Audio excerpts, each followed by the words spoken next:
Welcome back to Appliance Educator.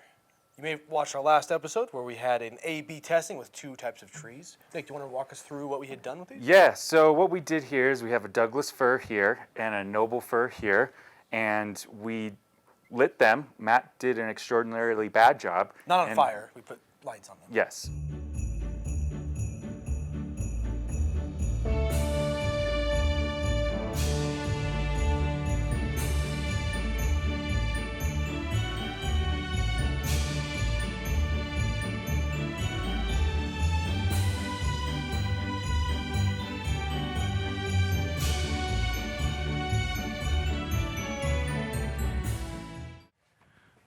Well, we did the trees. You did something. I did a thing. And he used the incandescent lights, and then I used some LED lights on mine, and we gave them some water. This one was about a gallon or so a day as needed, and this one we kind of just let dry out and do its thing. I gave it a couple waters a couple times, but nothing significant. Yeah.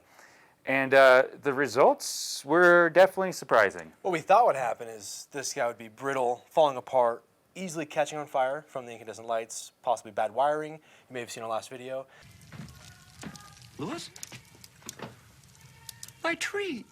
And this guy would be healthy and lush.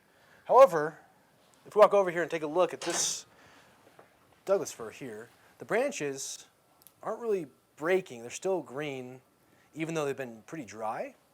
The bristles kind of come off a little bit, but it's sort of flexibility on the branches. Whereas its sister cousin. Yeah, this noble fir is definitely, the leaves are coming off very easily. It's very dry, and you can tell that the limbs are starting to sag, as where these ones are still pointed up. Also, if I may, you can just basically grab any of these, and it just comes off like it's ash. It's very It's surprising, is very what surprising, it is. yeah. So the species of plant will have a lot to do with how much water it needs, where it needs to be set. So if you're using a live Christmas tree, do a little bit more research into the variety of tree you're using. This was also a much more expensive tree than the Douglas fir as well. Yeah, Douglas fir is more of the kind of government issue Christmas tree, if you will.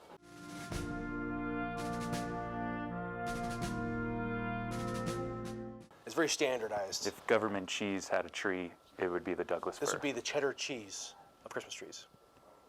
Yeah, so do your research. Make sure you're getting what you want in a tree. And maybe if you go with the noble, wait a little longer and purchase towards Christmas a little further than what we did. Yeah, and there are things you can do to the water to make it retain water more, such as? There's rumors about ibuprofen, Tylenol, sugar, soda water is also another one that we've heard before. They are rumors. Some people have sworn by them, but crushing up ibuprofen in the water and putting it in your tree allegedly helps it stay longer. If you've done that in the past or you have your own techniques, please leave a comment down below on what you do with your Christmas tree. But my lights still were way better than yours. A little bit. Mine was surprisingly adequate. It was ugly. It was pretty bad. All right, guys. Well, thanks for tuning in. Remember, like, subscribe, and have a happy holiday. Be safe out there. Happy holiday, guys.